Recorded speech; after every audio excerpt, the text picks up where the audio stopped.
what might be interesting, or at least new, is that you can also have momentum stored in electromagnetic fields. So for example, let's come back to this charge for a second. We said we have an electric force pointing upward. Let's see, will this marker work? No. Let's try a different color here. We have an electric force pointing upward,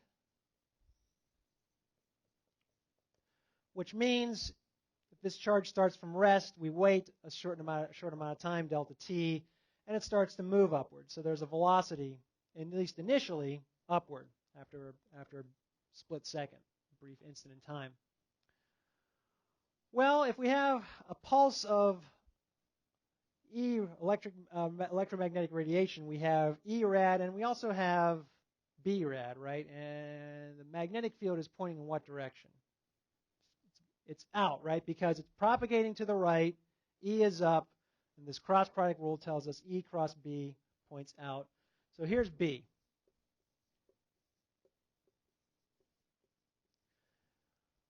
Well, now you have a charge moving up in the presence of a magnetic field pointing out. What's going to happen to the charge now? How's the magnetic field going to affect it? It's going to be a V cross B force, right? There's going to be a QV cross B force, a magnetic force, which is QV cross B. So what's going to be the direction of the magnetic force on this charge? Yeah, to the right, in the same direction as the incoming electromagnetic pulse. So we get a force this way, F magnetic. Essentially, the electromagnetic pulse pushes the charge. Now, this magnetic force turns out to be a lot smaller than the electric force, okay? So it's small, and what's usually noticeable is the effect of the electric field. For example, in this case, I have, let's plug it in again. It's the electric force that's causing the oscillation of the charges and causing the current to flow and the light bulb to light up. There would be a magnetic force that way.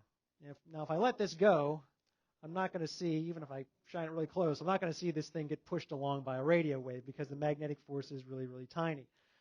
But it's there, and it's something to take into account. The fact that it's gaining momentum in the positive x direction, meaning there's actually momentum stored in the fields pointing in the direction of propagation. And there's a way to quantify this, and we're not going to do too much with this, but you should see this just in case you run into it in later applications. The relationship, or a way to sort of quantify or encapsulate how energy and momentum are stored in electromagnetic fields, is with something called the Poynting vector.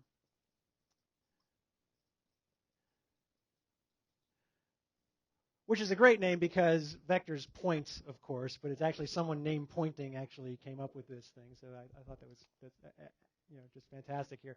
We have this Poynting vector, which is given the vector, the symbol S. It's equal to 1 over mu naught E cross B. Okay, so we already know that E cross B is going to give us the direction of propagation. So this Poynting vector, at least for radiation, points in the direction of propagation. And in particular, it points in the direction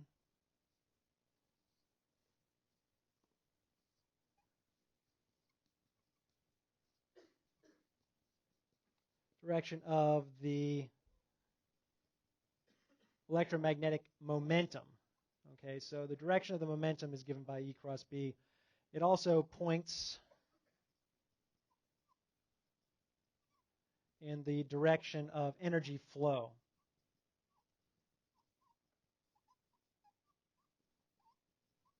Which, again, makes sense when you're thinking about radiation because energy is flowing outward from some source to, Okay, so energy is flowing outward from our antenna in the direction of propagation, okay, to deliver energy to this receiver, okay. So this pointing vector is the direction, it gives the direction of energy flow or direction of momentum. What is this quantity? What's the units? The units are actually watts per meter squared. So this is the energy per second per area, or a quantity called energy flux, which isn't the same as electric flux, which we've talked about, but it's how much, and if you have a square meter, for example, and you want to think about how much energy is being delivered to this area per unit time, say, for example, by the sun. If you're talking about solar energy, again, the theme here, solar energy being delivered to some particular area, we want the power per unit area, something that's sometimes called the intensity or the irradiance as well. Energy flux, how much energy is being delivered per unit time to a particular location. And if you wanted to, you could even work this out for radiation, because you could say that E for radiation and B are perpendicular. So if you plug this in, we know that the cross product is going to give us two vectors that are at an angle of 90 degrees. So it works out for radiation that we have 1 over mu naught E rad just times B rad. And once again, because B rad is E squared over C, we could just write this out as E rad times E rad over C. C times E rad. B is equal to C times. No, E over C. That's right. E over C. E over C. And so when you work it all out, you get all the constants. This works out to be epsilon naught C times E rad squared again. So once again, energy flow proportional to the square of the magnitude of the field. Okay. All right. Again, we're not going to talk too much about that, but you may run into it. Let's try this. This is kind of a fun problem. Pretty straightforward, but let's say you know the power output of the sun, and we can measure that. Okay, it's 4 times 10 to the 26 watts. So every second, 4 times 10 to the 26 joules of energy are being emitted by the sun in all directions. Okay, we want to think about the power, this energy flux, the power per unit area delivered at the Earth's location, which is 1.5 times 10 to the 11th meters away. So in other words, we're looking for the irradiance or the intensity at the Earth's location. It might be a good thing to know if, say, you were trying to design a solar panel. Let's say that a solar panel that was 1 meter square in area, and you wanted to know how much energy could you possibly deliver to this solar panel per unit time. So think about how you would calculate it. Talk it over with your neighbor. Think about how you would calculate the energy per unit area at the Earth's location. The hint here is that, again, radiation, this total power is being delivered in all directions. So it's going everywhere. So think about how you'd have to figure it out at the Earth's location. That's a good question. Could probably look it up. Let's see if it's in the back of the book here. Mass of the sun, radius of the sun. Radius of the sun is 7 times 10 to the 8th meters. If you really want to know, I don't think it's going to be relevant to you, but if you really want to know, I'll draw a little diagram that might help. Here's the sun.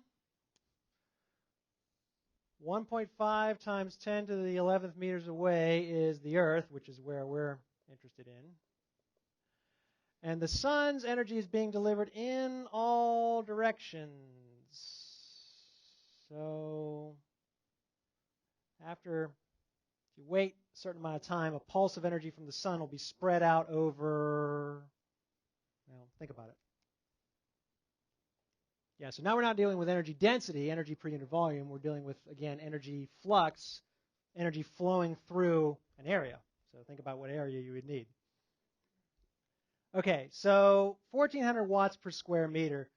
How'd you get it? How did you calculate it? Or did you just take a guess because it looked like a good number? You guessed. Okay. All right. This really is nothing more than an application of conservation of energy, right? If there's energy being emitted by the sun in all directions, imagine sort of at time t equals 0, some pulse of electromagnetic radiation gets emitted by the sun. Now it's continuous, we know that, but let's just sort of travel this or think about this traveling pulse.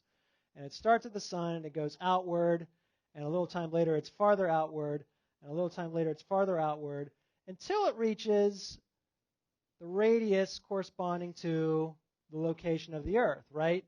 At that point, that pulse of radiation, it's still the same total amount of energy if you added up all the radiation over the entire area, right? But the power or the energy per unit area has gone down because this original pulse of energy, which was originally just spread out over the surface area of the sun, is now spread out over what area? Yeah, the surface area of 93 million miles or 1.5 times 10 to the 11th meters, that radius, right? And that surface area, how do we calculate that surface area? Not 4/3 pi r cubed. That's the volume. 4 pi r squared. 4 pi r squared. So it's just going to be the power, which hasn't changed, of 4 times 10 to the 26 divided by the area, which is 4 times pi times 1.5 times 10 to the 11th meters squared, and you end up getting 1,400 watts per square meter, which is sometimes called the insolation, not to be confused with insulation, but insolation, meaning how much solar energy per unit area is being delivered to the Earth, okay? Which is an important number to know, again, if you want to design a solar panel and collect some certain amount of energy per unit time.